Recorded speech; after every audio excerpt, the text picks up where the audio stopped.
I'm going to switch to workforce, which we haven't really talked about, but really undergirds readiness at every element. Having a skilled workforce is critical, both with respect to our military, but also those that support our military in terms of manufacturing. And by some estimates, we have a deficit of about 100,000 skilled folks that can make our ships and make our submarines over the next 10 years. And would be interested in your views, both with respect to ensuring that we do continue to have that workforce pipeline that's able to support readiness, both with respect to maintenance, but also with respect to manufacturing.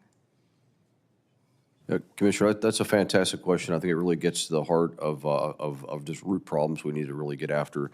As I think you know, we've recently stood up a direct reporting program manager, a director for submarines, and really we really value obviously readiness and deterrence, but that comes from ships delivered on time and ships maintained on time. And again, accountability matters, having a one accountable individual, and also having accountability in our contracting process with whether it's prime contractors, defense contractors, or private shipyards. And again, we absolutely need a larger and more stable, skilled workforce, not just at the yards, but across our supplier base. I would say the number one I'd say the top two reasons or the top two concerns we have about submarine maintenance throughput, one is supplies, one is having the right parts that we need when we need them to get the job done and get the next step in the construction done or the maintenance done. And the other one is not just having the workforce, but retaining the workforce. The ability to get these highly skilled individuals and then at the same time incentivize and retain them is also important. And again, higher supplier reliability for casting components, all the things that go with that. And I think for this group, I'd also say predictable funding that allows industry to invest. I think that would be, if I was going to do forensics on sort of how we got here and go back to decades ago, I think there was a mixed signals and fits and start signals to civilian industry about this sort of thing, which in some ways drove, I think, bad behavior where they were not incentivized to continue to grow the workforce.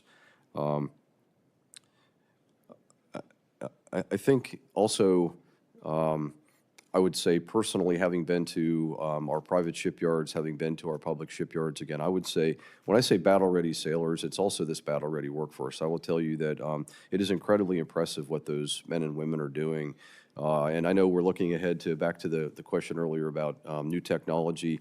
There could be advanced manufacturing solutions where maybe I don't need a 20-year skilled welder because I've developed some advanced manufacturing process. All that is underway, and all that is also going well. For example, we've delivered close to 100 advanced manufactured parts for submarines last year, and we're on pace to really move that out at scale. But at the same time, I think you've hit on a key point, a key question. But I would just say that the workers we have are incredibly professional, incredibly skilled. We just need to keep them, and we need to continue to grow the workforce. Thank you.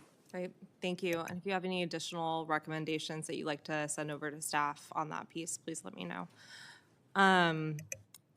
We've talked a bit about AI and quantum computing. I'm interested in how you view quantum sensing and quantum communication and the risks and also opportunities associated with both of those technologies for either of you. So this is really all about warfighting advantage and, again, sustaining that advantage, what we're here talking about today. And really new technologies such as quantum computing, quantum sensing, AI/ML, robotic autonomous systems, they really are meant to expand it. When we think about quantum, we think about encryption, sensing, as you said, modeling and simulation, and then artificial intelligence, machine learning for data management and decision making. And really, in some cases, with a lot of data, you want to make the haystack smaller. In other cases, you want to automate features to allow operators to focus on, what's most important. And again, as I mentioned to the previous commissioner's question, our architecture and our processing and computing capability on our submarines is really something we can leverage in the future. We are building in the capacity to very quickly integrate and upgrade as these systems come online. Thank you. Would you say that we match or exceed China's capabilities in those spaces? I think that it's a race, and we're not sure where we are in the race, other than the fact that they're putting a tremendous amount of investment toward it. And if we're unable to match or unwilling to match, then we put ourselves at a disadvantage. All right, thank you.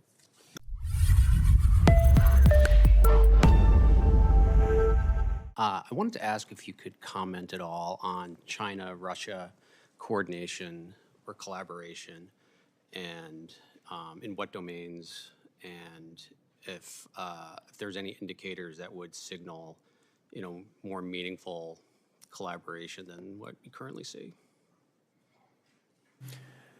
Thank you for that question, Commissioner. I think historically we viewed China as having a certain sort of enemy, dislike of one another, and I think that's historical in nature.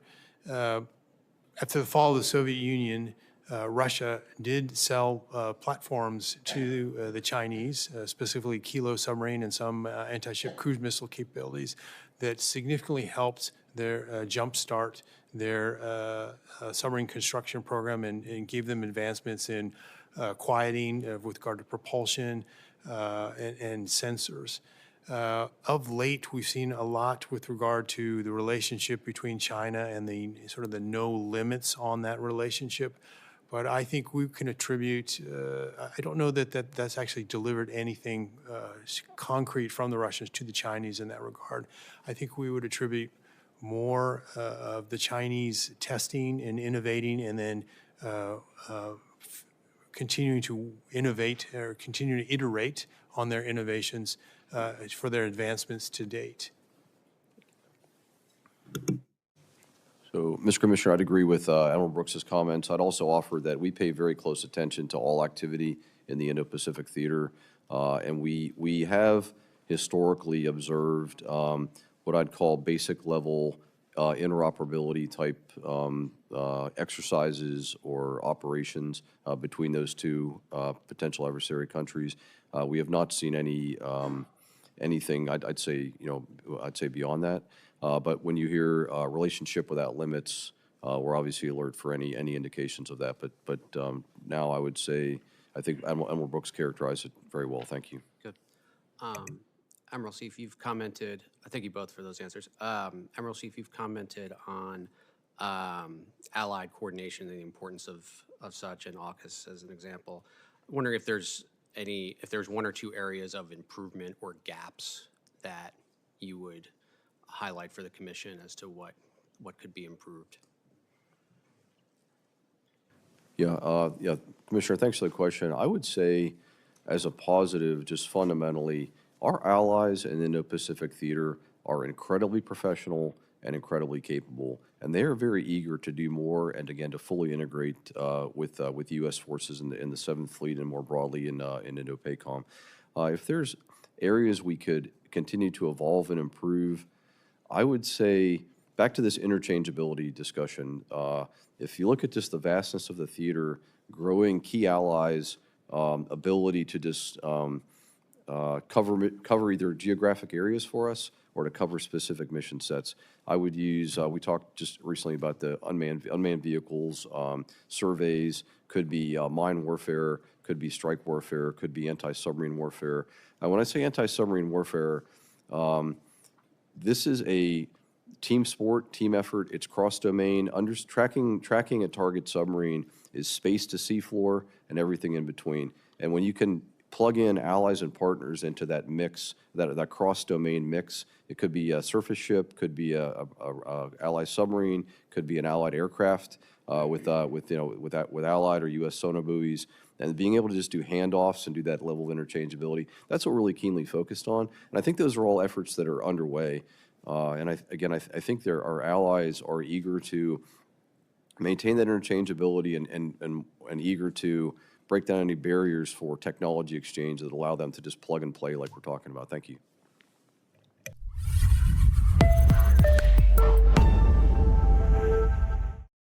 Vice Admiral Seiff, you said in your testimony that any perceived erosion of U.S. undersea freedom of action may alter China's risk calculus and embolden them to pursue their strategic objectives. Rear Admiral Brooks, you stated in your testimony by 2040, the PLA Navy's undersea forces may credibly challenge U.S. regional maritime dominance, complicating crisis response, power projection, and allied defense. You and others we'll hear from later today really paint a grim picture of what will happen in terms of the balance between the U.S. and China in terms of competition in the undersea domain if there isn't significant policy change. And you both put very strong recommendations on what the U.S. government should be doing in terms of ramping up its activities and strengthening its capabilities. Two of our long-term strengths, which you both alluded to in your testimonies, are our allies and partners in the region, in the Indo-Pacific region, and the U.S. private sector. And I was wondering if you could talk more about that relationship. And I'd like to get your view on what should the U.S. private sector be doing to strengthen the capability of our allies and partners in the region. I mean, obviously Japan, Taiwan, South Korea, but also countries that may have less capability, such as the Philippines and Vietnam, in regards to the South China Sea. Commissioner, thanks for the question. Again, our job is to deter aggression. I know both Admiral Brooks and I talked about how our advantage in the undersea will be tested in the future. But again, our job throughout today and in the future is to deter aggression and preserve peace through credible combat power at sea. And that's across the entire spectrum of competition all the way into conflict. So today, as we're talking in what I'd call the competition phase, all the way to, if required, if deterrence fails, and we have to then either restore deterrence or shift to kinetic operations. As far as what I think the private industry might be able to do more, I think it gets back to the previous question about the supply industrial base and the just the broader submarine industrial base.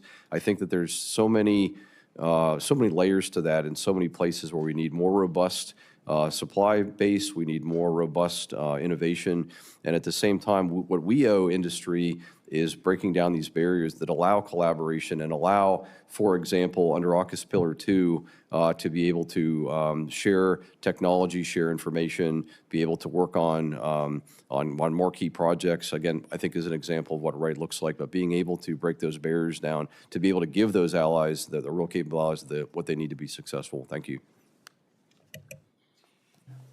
Chairman, thank you. Commissioner, thank you for the question. From my perspective, we talk about the submarine force as asymmetric advantage. I represent the foundry that supports that asymmetric advantage, right? And so it's when I look at a growing PLAN and its capabilities, I look at the Naval Intelligence Enterprise seeking to collect data and turn that into intelligence to support advancements for the submarine force, whether that comes from commercial providers and in support of allies. The pace and scope of how the PLN is growing means a lot of data to be collected, which in turn becomes processing, exploitation, and dissemination for me, or PED. We talked a little bit about the submarine workforce. I have aging civilians who are subject matter experts who are aging out and retiring. An investment there is appropriate and helpful. We have ACCUNT writers that support riding submarines and are a specialist for protection of the boat and understanding what's going on in the acoustic environment. But ultimately, there will be more data collected than I can ever throw humans at. So I need help with artificial intelligence. I need help with algorithms to more smartly make sense of that data and turn data into intelligence that subsequently supports improvements for the submarine force, improvements in their sensors and the like.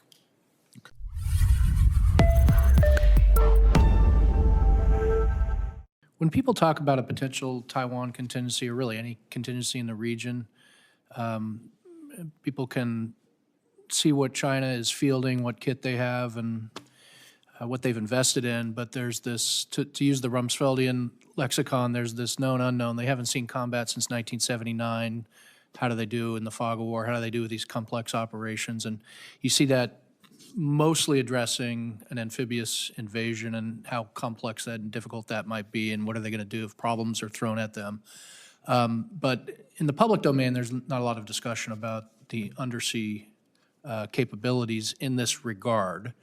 So as they're fielding all this new kit, submarines, unmanned systems, et cetera.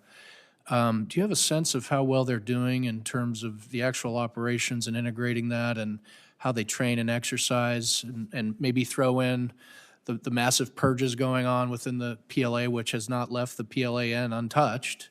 In fact, some of the major purges have affected that area. So, this is kind of our real secret sauce in the U.S. military, U.S. Navy, is how well we train and how well we exercise and how well we prepare. Train like you're going to fight. Do you have a sense of how well the PLAN is doing in that area? Thank you for the question, Chairman. When we look at the value proposition of the U.S. submarine force, it's the advanced platforms, it's of course the foundry, the naval intelligence enterprise that supports them, but ultimately it's the key aspect of it is the professionalism, the training, the experience of the ready and resilient sailors and officers that man the submarine force. And so you mentioned some of the purges that are occurring across the Chinese military, and we see that occurring in the PLN as well, up to 80% of flag officers and general officers being removed from their positions, up to 80%. And so we look at that as, at face value, anticipating it has to have some sort of impact on their overall readiness. And yet we see them operate every day. They continue to operate with proficiency and professionalism, but we assess that it's going to be problematic for them. Can they do that in a wartime environment? So we continue to observe and collect on that. It's of interest, significant interest. I would say overall, with regard to the professionalization of the submarine force, the Chinese submarine force, again, that becomes a key advantage for us. With regard to how they train their leaderships, sort of a dual C2 structure with regard to so a party hierarchy associated in command and control on the boat itself. And then they're making strides with regard to training for their enlisted sailors, making it less rote and more dynamic. And but I think they have a way to go. And so, again, a significant advantage for us. Hey, Mr. Chairman, if I could just add to that quickly. So I think as Admiral Brooks said, our number one advantage is highly trained, battle-ready sailors. That is something I feel very strongly about. When I take senior leaders on submarines often, I think they expect to be impressed with the heavyweight torpedoes and the combat system. They're always most impressed with the sailors that they meet. I really do think that's our strength. I also would just offer that we place tremendous value on the initiative and the judgment of our on-scene commanders, our submarine commanding officers that are able to operate with autonomy, execute mission command, but at the same time be ready to integrate with the joint force. I do think this is something where we have an advantage. And then I'd also offer that I think it's clear that today we do have a clear advantage in platforms, sensors, weapon systems. We are more lethal, we're more survivable. As we like to say, we are the apex predator, and I would say today we do have overmatch against any Chinese undersea threat. And other than that, I agree fully with Admiral Brooks's comments. Thank you.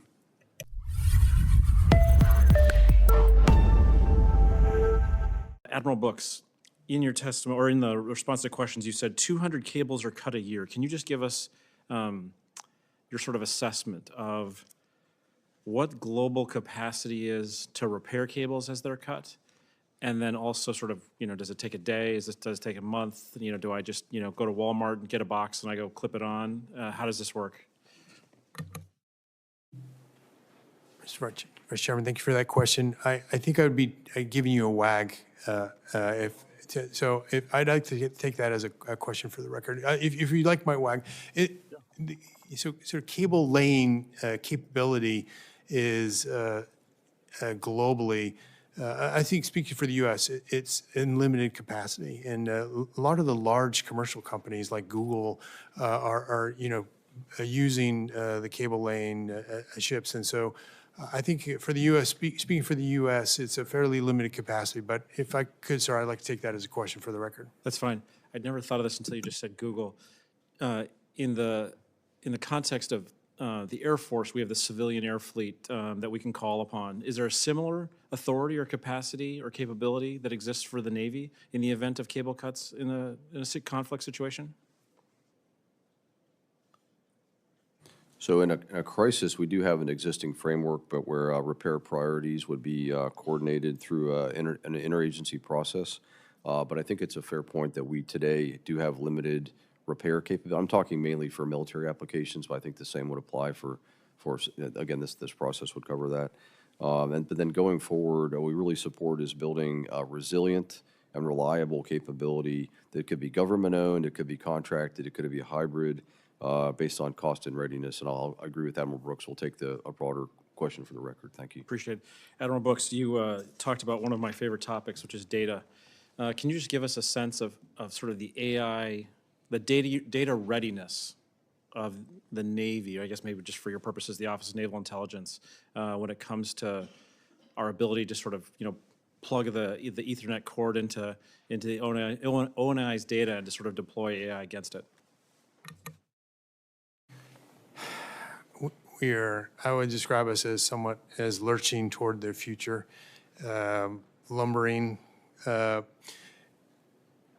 It's insufficient. We talk a lot about we'll just do AI, but most people don't understand that AI is a process, and AI requires actually manpower to actually make the algorithm smarter and to feed information, feed data into the tool to make it smarter. And so that's that's somewhat problematic, particularly when you're coming out of a period or an era where information was not necessarily tagged or placed in consistently accessible places to then be able to feed to a machine. And so part of the problem with AI is actually getting that data to be accessible, tagging it in a manner, creating it in a manner that subsequent generations of analysts can rapidly consume it and use it for future analysis. And so we have recognized that as a problem. We are working toward addressing that problem, but it is right now a little bit slow going. Very helpful, thank you. And then one of the things that is a big topic these days is the idea, the sort of conversation around autonomous systems, fully autonomous systems. In the undersea domain, how do we think about full autonomy? Do we think about undersea vehicles that drive them, undersea unmanned systems that drive themselves? Do we think about, submarines, boomers without people on them anymore? How should we envision that domain? Yeah, this is a great fundamental question. So I think big picture, what we're thinking about is what can unmanned and autonomous, which is a different topic, which I'm glad you highlighted that. What can they really, what value can they add? What missions could we offload to unmanned systems? Where could they provide access that the traditional submarine might not be able to get access to? What payloads could they deliver that would add value? What could they do to expand the reach and the sensing of the manned platform, and how all those things work together? I do think fundamentally in the undersea, we're not getting GPS fixes. We don't have continuous communications. We are relying on algorithms and on things like things that allow us to achieve, for example, bottom lock versus operating at the air-water interface and those sorts of things. As we go forward, it's all about confidence. We are not going to deploy fully autonomous systems, certainly at scale, until we are fully confident that those vehicles are going to do what we think they're going to do, and that those payloads are going to perform as trained. We do have work to do there. There's some very near-term activity that we're working on that I'm very optimistic on. But this is part of we have something we call the 2045 vision. I know that sounds way far out there, but to get to an end state and this roadmap that we're working. So I think it's a very key point. This is different than coordinate-based targeting in the desert with a continuous GPS. I think it's a very fair point. Thank you.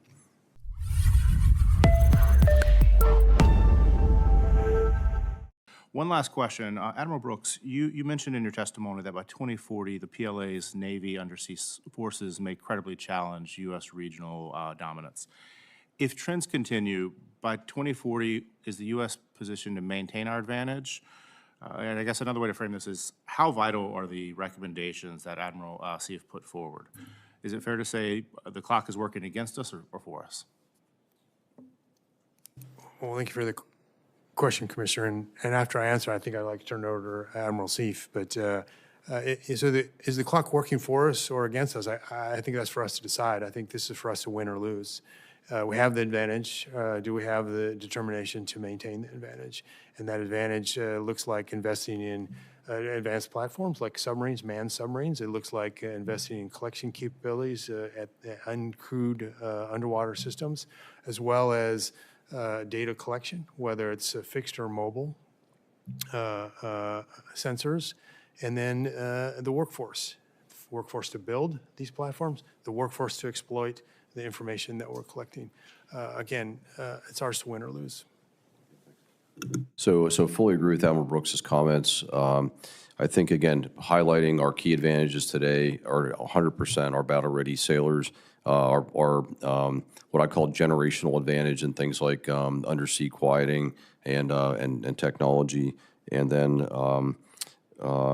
this other part about allies and partners. So continuing to leverage their very, very capable allies and partners that, again, the Chinese would really have no comparison or no answer for our ability to integrate with those. What I think this comes down to is not just identifying a new technology, but it's, I think history would tell us that he who can most quickly integrate that new technology in a meaningful way is what's really going to carry the day. And that's what I think we're really here to talk about is we mentioned, just hit on a few of these emerging technologies, even talked about advanced manufacturing is probably another one, but our ability not just to be aware of those and to dabble in them and to have some activity versus real, what I'd say RPM versus torque, and really be able to move out in a certain direction is really what's going to make the difference. I'm fully committed to that, and I think that the work that this panel is doing is just fantastic. It'll get us where we need to be. Thank you.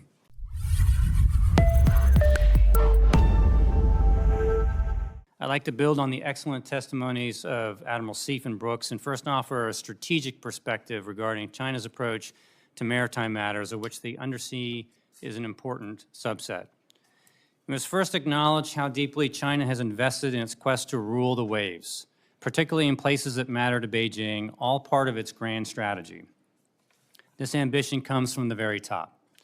Xi Jinping has proven himself China's first great maritime statesman and has arguably been the strongest proponent of maritime power of any world leader. Xi has helped complete China's swing from its long-standing continental focus to become the world's foremost maritime power. She understands that great powers have largely been dominant sea powers. She regularly exhorts his people to enlarge China's access to maritime strongpoints around the world, secure China's perceived offshore rights, and protect China's nautical gateways. Massive state-directed investments have been made over decades to strengthen China's ability to expand its strategic space, extend and protect its lifelines to global goods and markets, exploit the blue economy to meet China's growing resource needs, dominate major tracts of the first island chain, and ready the country for high-intensity combat. Indeed, China's efforts to expand its civil presence over, on, and under the ocean, from the polar regions to the distant seas, continue at a breakneck pace. China now boasts the world's largest navy, Coast Guard, maritime militia, deep-sea diving force, fishing fleet, and marine scientific research fleet. It also enjoys the most expansive ownership and operational control regime of global ports of any nation. While America remains a great naval power, China will remain the world's preeminent maritime power for many years to come. The main takeaway I hope to share up front is that from China's perspective, preponderant maritime strength conveys technological, economic, commercial, military, and political advantage. To them, the undersea environment isn't simply a dimension of military operations related to a few territorial disputes, as important as they may be. Beijing sees the undersea domain as a priceless frontier that is integral to China's overarching ambition to win the ultimate geopolitical contestation of the 21st century. By strengthening its hand in undersea exploration, resource extraction, and global partnerships on shared areas of scientific and economic interest, China intends to enlarge its comprehensive national power, expand its global throw weight, and over the long run, outcompete the U.S. as the world's strongest techno-economic superpower. I'd like to shift and discuss perhaps another underappreciated aspect of China's maritime trajectory, and point out that we have mounting undersea challenges across multiple fronts. The previous witnesses already described the vast array of systems in the Chinese inventory that will form elements of China's undersea Great Wall and Blue Water Information Network to deliver on Xi's mandate that he issued in 2014 to create a, quote, impregnable wall for border and ocean defense, unquote. The PLA is investing in every type of capability to improve its undersea anti-area, anti-access denial capabilities. The PLA intends to net a wide family of its systems together, then use AI and so-called algorithmic warfare to find, fix, and finish U.S. and allied forces, or at least delay, distract, or dilute our operations. While we must evolve smartly to deal with these rising challenges, we must also remain sensitive to Chinese cleverness and risk-taking elsewhere, not just inside and along the first island chain, but further afield out to the far seas and even inside U.S. and allied waters. China's core doctrine of multi-domain precision warfare involves systems of systems, destruction of key enemy assets wherever they may be. The Chinese have debated the merits of executing unrestricted warfare, incorporating the use of dirty tricks and black operations.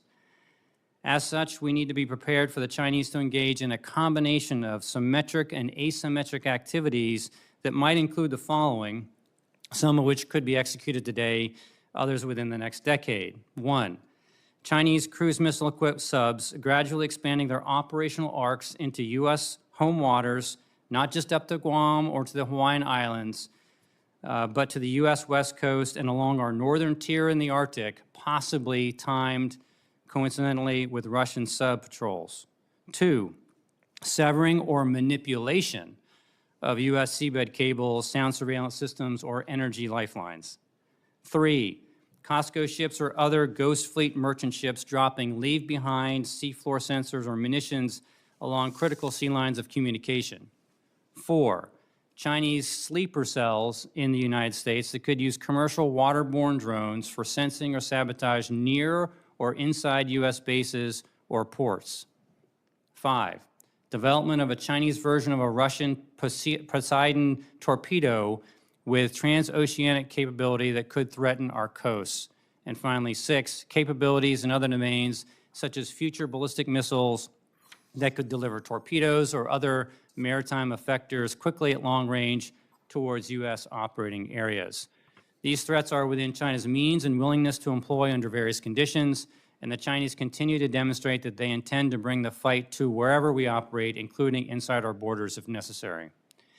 Let me end by saying that as far as China has come, and as rapidly as they continue to modernize their capabilities, the undersea domain is a gargantuan layer of the planet, infinitely dynamic and complex, and a difficult and dangerous place to do business.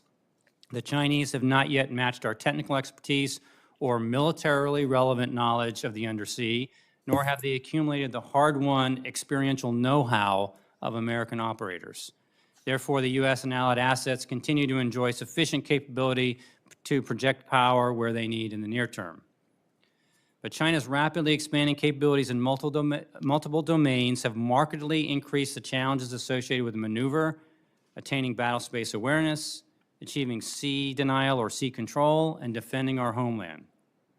My hope is that we continue to make the right decisions to keep our military edge so that we can deter or prevail in combat, but I remain deeply troubled that America might still lose the peace to another country that has developed a more enlightened and truly strategic approach to understanding the value of maritime power in its broadest sense in making and keeping any nation great. In the interest of time, I won't read aloud my 10 recommendations, but they're available in my written testimony. Thank you for the chance to contribute to this important discussion, and I look forward to your questions.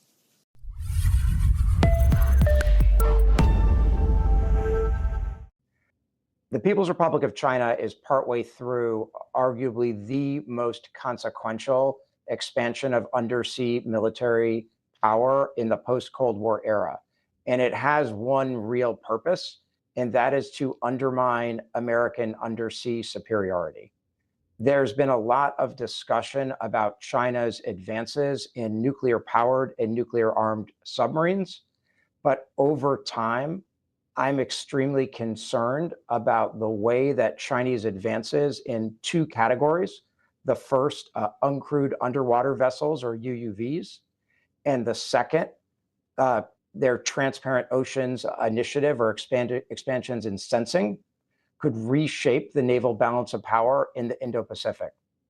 The previous panels referenced to 2040 as a potentially important moment in this context seems apt to me, given what we are seeing out of China in this context. Their investment in the undersea domain flows directly from core security imperatives that include, but are not limited to, the territorial disputes that we are all familiar with, including Taiwan and the South China Sea.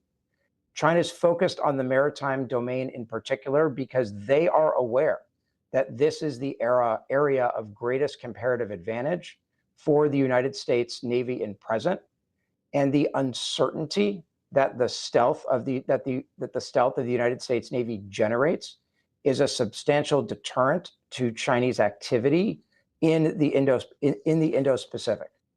China is pursuing a number of different maritime initiatives designed to increase its power over time, and I want to devote the remainder of my remarks to two of them. The first, uncrewed underwater vessels, and the second, expansions in sensing, and in particular, the way China seeks to use advances in quantum technology and quantum sensing to make the first island chain arena more transparent. Let's start with UUVs. China's systematic investment in autonomous undersea vehicles began in earnest now more than 15 years ago. As early as 2021, more than 48 universities and 45 enterprises across China were participating in UUV programs. And China is simultaneously developing and moving towards the fielding of UUVs that include the smaller sizes pursued by the United States Navy, but also much larger platforms that arguably unmatched by any other country, even in ambition, with perhaps the exception of Russia's Poseidon system. In September 2025, at the PLA parade, the Chinese Navy showed two different designs for an extra large UUV that there is no American comparison to. The platform appears to be, both designs of it appear to be about 40 meters with a diameter of 2 to 3 meters. And public reporting suggests a potential range over 15,000 kilometers. This would be the kind of UUV with the capability to not just do some of the mine-laying missions and other subseabed missions that the United States has talked about with regards to its UUV capabilities, but also the ability to launch torpedoes or other strike weapons in a way that could potentially be a game changer from the perspective of naval power. It is not simply that extra large UUV that China is pursuing. China has a range of other programs, including two programs, the AJX-002 and the HSU-100, that are around the size, although slightly smaller, of the largest American UUV program at present, the Orca. But at least one of them appears to have an attribute that the Orca does not, which is the ability to launch torpedoes. This shows the way that China is not simply developing UUVs for their own sake, but pursuing them and pursuing mission sets for them that are more ambitious, frankly, than what the United States Navy has been doing at present. And given that UUVs are cheaper and faster to produce than traditional nuclear-powered submarines or even larger diesel-electric submarines, it means that they will have the ability to iterate on these systems over time and over the next 10 to 15 years. And so just as when we look at arenas like anti-ship ballistic missiles and anti-ship cruise missiles, that China has iterated with generations of systems quickly over time, we should expect the same thing in the UUV arena. Shifting to sensing, China's UUV program is part of a package of undersea developments that is sometimes described as China's transparent ocean strategy. It consists of multiple layers from sub-seabed all the way to space, with the goal being to gain greater sensing capacity in the Indo-Pacific to be able to detect movements of American submarines over time. They seek to use this to develop a seamless kill web that could do exactly what the United States military wants to do undersea. Take advantages of emerging capabilities and use them to improve their striking power. So China's anti-submarine warfare programs would be accelerated by successful deployment of the sensing packages laid out in the Transparent Oceans Initiative. They seek to turbocharge this with advances in quantum sensing. Just as in artificial intelligence, China is competing with the US for leadership in quantum technologies. While there are questions about whether China's model of research in quantum will succeed, and it's unclear whether there's a Chinese counterpart in the quantum arena that is to something like DeepSeek in the artificial intelligence arena, after cryptography, sensing is one of the obvious areas where there could be quantum payoffs.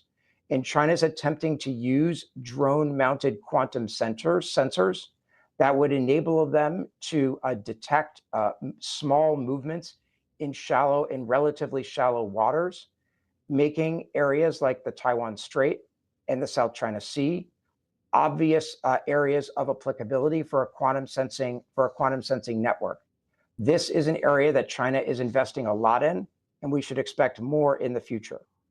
I'd wrap up my opening remarks by saying and re-emphasizing that China is not just attempting to challenge American undersea superiority today, but is planning for tomorrow. They are pursuing advances in emerging capabilities designed to give them the ability to detect and defeat American submarines and other undersea assets in the first island chain, but beyond that as well. This is a vital national interest that the United States needs to pay more attention to. Thank you very much, and I look forward to your questions.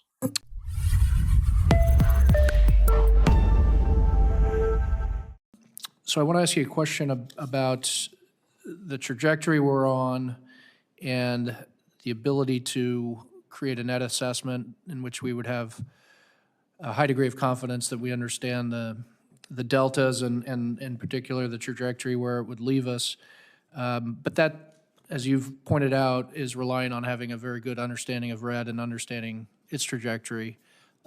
So similar to what I asked Admiral Brooks, where do you see the gaps, and closing those gaps of knowledge and intelligence, is that a matter of dedicating more resources? Is that reapportioning intelligence resources to the China challenge? What's your take on all that?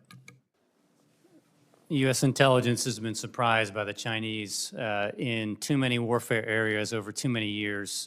We see things that are fielded faster than we thought, technological breakthroughs in key areas. And so this is a result of China with a very extreme secretive culture, successfully thwarting some of our best efforts to understand what's going on.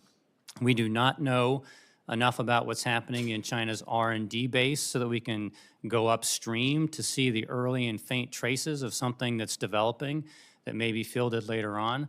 And so we need to do a much better job of covering down across multiple sectors in China. It's a huge labyrinthine kind of complex, industrial, military, financial complex. It's hard to know, but that should not deter us from putting the right resources there to truly understanding it. You need the lead time to be able to develop counters or mitigations once you have a sense of what's developing in a certain adversary ecosystem. And frankly, we don't have enough insight there to be able to deliver that to the acquisition community or operators to make sure that we're ready for anything that may come down the pipeline. Net assessment is critical. I think we have too little net assessment going on. The intelligence community has sort of stiff-armed doing that. The operator and procurement and acquisition community typically has the best models and will incorporate the red to then kind of fuse the red and the blue and others. And I think we need to have more net assessment in more places. To get net assessment to be done with the highest quality output, you need the highest quality input, which means that you need to be able to understand exactly what all of these technologies are that the Chinese are putting in the water or on the surface or in the air and space. And we, frankly, don't have enough intel there to make sure that we have 100% omniscience on those things. So we have to work even harder to be able to get the foreign material acquisition and then exploitation and those circles running fast. But you need intelligence from every source. I believe we don't maximize the use of open sources the way that we should. So we need to harness publicly available information, commercially available information to a better degree, but ultimately we need high fidelity red to go into those net assessment models so you get a precise outcome and you can do your sensitivity analysis and they can really figure out where you are. Anybody that might speculate what the undersea domain may look like in a few years, I think is skating on very thin ice. We don't know enough. We have to set ourselves up to know more and then constantly understand that dynamic to see who's accelerating in other areas and who may be being passed or maintaining a sufficient advantage.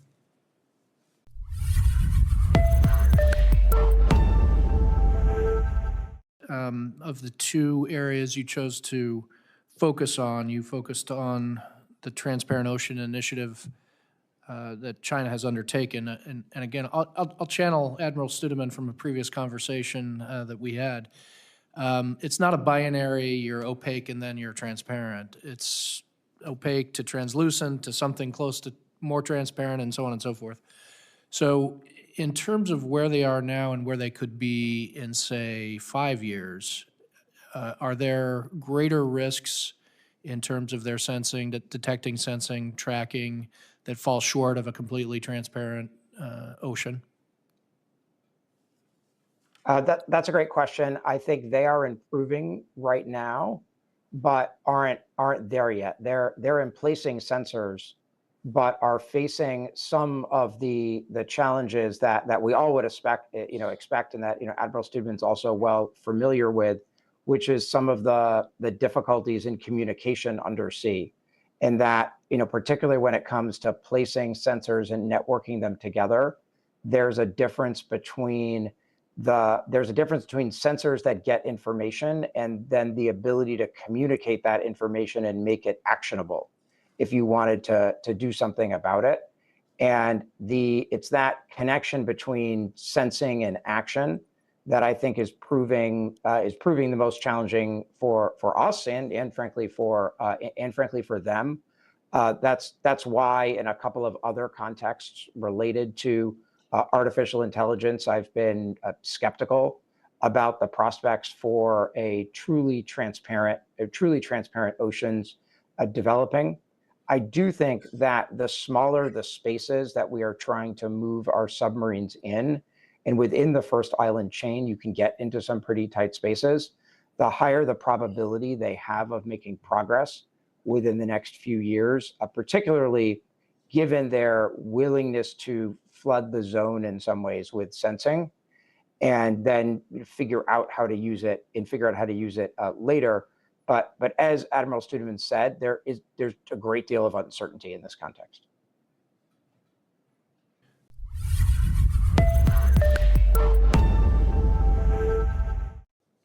Recommendations you have, Admiral Studeman, says to supercharge the maritime industrial base and workforce. That's your first recommendation. This is something that I heard about the entire time I was on Capitol Hill. And we always thought about it in the context of the submarine industrial base and the submarine workforce. In the unmanned system workforce, in the context of unmanned systems, should we think about it as the same industrial base or a different industrial base, or that there's some sort of Venn diagram? Just would welcome your sort of thoughts on that, because I think it's a possible distinction as we think about this problem. Yeah, I would prefer it to be the answer E, all of the above. And so I do think for some of the shipyards, traditional shipbuilders are working on major platforms. There can be things that are incorporated there to take their best practices and using the existing industrial base. But we're definitely going to need more rapid manufacturing facilities focused on underwater capabilities. It's not just, UUVs, it's the kinds of things that will build out underwater infrastructure on the seabed with seabed, stations that may be connected, charging stations, for example, and other types of capabilities from sensing to mining to the use of firepower. All of those things need to be part of what we build as a nation if we truly want to take advantage of the oceans in our economy and in our security front.